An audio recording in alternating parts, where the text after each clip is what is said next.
If a principal P is invested at an interest rate R compounded n times per year, in t years it will grow to an amount A given by this function.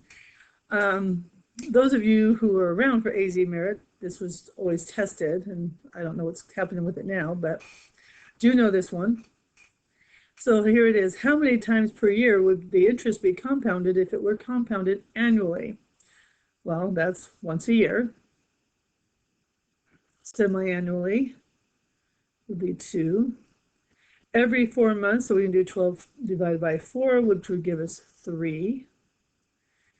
Triannually, 3 times. That's what tri means. Quarterly, 4 quarters in a school year, 4. Or 4 quarters in a dollar. Monthly, 12. Weekly, 52 weeks in a year. Daily, 365 days in a year. And then it brings us to continuous. Continuous is actually a completely different formula. It's actually A equals PE to the RT. And this is where the E comes in handy. This is the only way you can do continuous, is if it's just to the E power. You're not going to look at how many times, because it's just continuously. You know, think of the stock market when you see if you ever watched the bar go across and then numbers are changing that fast, because it's continuous. So something's happening continuously. Okay, so here we go. Suppose that $750 is invested at 7% interest compounding annually. Find the function for the amount to which the investment grows after t years. Anyways, what is the function? Well, we need an A, which we don't know, a P, the amount, the principal being invested, $750. R, our rate in which it's being invested is 7%. But you're not going to put it in as 7%, you're going to put it in at 0.07. Here's what I've always told students in the past, it's 7%, make it look like cents. 0.07. 7% should look like 7 cents. Okay, in the number of times it's going to be, and this one is semi-annually, so twice, and then t is your time. One of these variables have to be left open. This is going to give us amount, so really it's going to be the function A of t is equal to 750 times 1 plus 0.07 over 2 to the nt time, but n is 2, so let me put it in there correctly. To the nt time, the n is 2, so 2t. Once you have the function, you can do anything with this. Okay, so they want to know, find the amount of money in the account at t equals 1, 6, 10, 15, and 25. So I want A at 1, A at 6, A at 10, A at 15, and then A at 25. Now there's a quick way to do this on a calculator. If you go to y equals and put it into your function, and then go back to the main menu, and then do it alpha trace and hit equals, it'll give you the y1. So now it will grab your function that you put in y1, and in parentheses put in the 1, and it'll give you the amount. So after 1 year, you're going to have $803 in the account. It's 418, but it's money, so we'll go around, and most likely on interest, they are not going to give you that penny. So $803 and 41 cents, 42 cents, I'm not going to worry about the penny. I mean, if you said $803.40, I'd be like, yeah, that's about right. Okay, after 6 years, you're going to have $1,133.30. After 10 years, you're going to have $1,492.34. we have at this point almost doubled the money. Okay, 15 years, plug it into the calculator. You have $2,105, and it's 0.95, so you can say 9 cents, 10 cents. You can just say $2,105. And after 25 years, you have $4,188. It's coming out 695. So $4,188.69, 70 cents, whatever. So the question is, when will the amount of money in the account reach 3,000? Well, somewhere between 15 and 25 it's going to reach. Now, we haven't learned logarithms, and this is how you would actually find this one out. So you can graph it and try and figure out where 3,000 is, or you can guess. It's somewhere between 15 and 25. At 15, I have 2,100. At 25, I have 4,100. So it's probably right around 20. So let's test it. We are testing this. We're going to test our theory that it is around 20 years. So A of 20 gives us 2969, and which was very, very close. And 21 years will give us 3180. So it would probably be safe to say about, since it's semi-annually, every 6 months, is probably the halfway point between year 20 and 21. So when will the amount of money in the account reach 3,000? In about 20 years. And it's safe to say in about 20 years.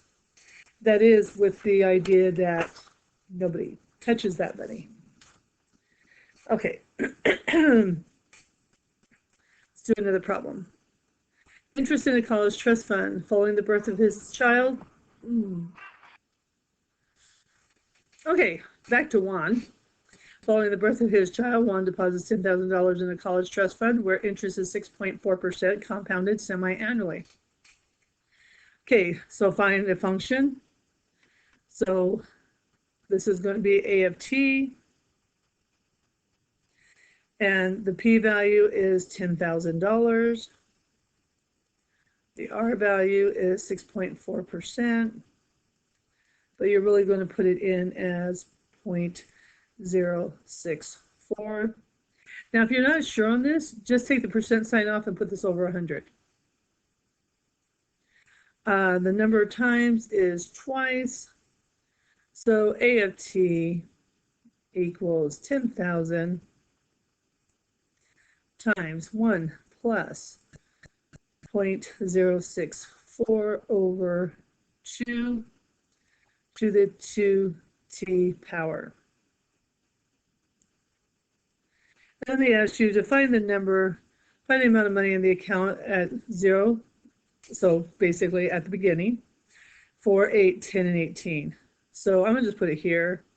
A of 0 is going to be 10,000, because when you put 0 in here, this all becomes 1. Anything to the 0 power is 1. And 10,000 times 1 is still 10,000. So what's nice is that it did give you verify that you at least had the p-value correct. Okay, so A of 4 we need. A of 8 we need. A of 10. And A at 18, when the kid finally graduates high school, is ready to go off to college. Okay, so after 4 years, there is $12,865.82 in there. After 8 years, it is now at $16,552.94. After 10 years, we're at $18,775 and 61, came to 605. And 18 years, finally ready to go to school. And this kid now has, hopefully scholarships, because this is enough money to get him through his freshman year. Okay, but you can see, because what's happening at 4 years you get this, but now in the next 4 years, starting the first time, they're grabbing this amount of money. Anyways, your interest is now gaining interest as well. Okay, we have one last problem to go over. And so this one gets a little bit away from the interest on money and just how things are happening.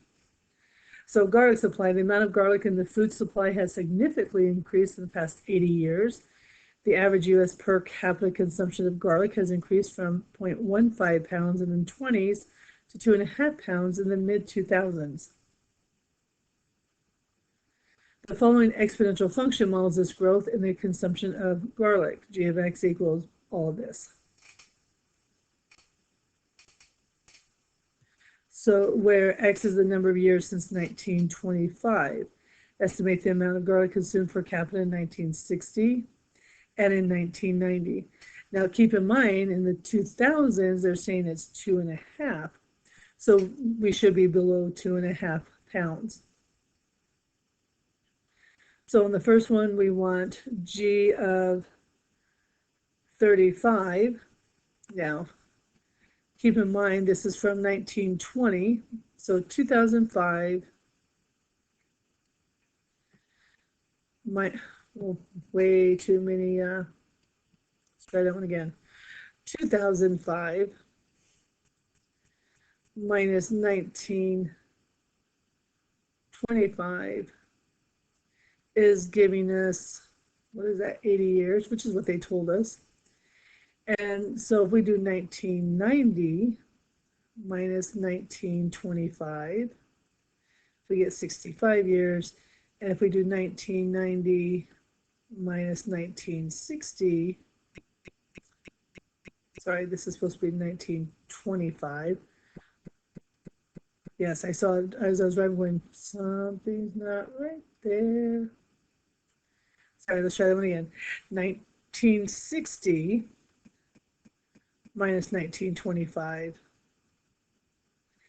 and you're going to get 35. So this is G of 35 equals 0.0882 times 1.0414 to the 35th power. And so you're going to go through all of this math here, and it's going to give you 0.3648 pounds. So about a third of a pound. 1925 it was 0.15 of a pound. Okay, and then G of 65, 0.0882, 1.0414 to the 65th power is giving us 1.232. So by the early 60s, they were up to almost 1.25 pound of garlic. So, and this is amount of consumption, the average U.S. per capita consumption of garlic. There you go. All right, so that gets us all through the exponential functions. So 1 through 41 was already assigned, and hopefully you've already done it, and then this is the rest of the assignment for this section. Okay, good luck.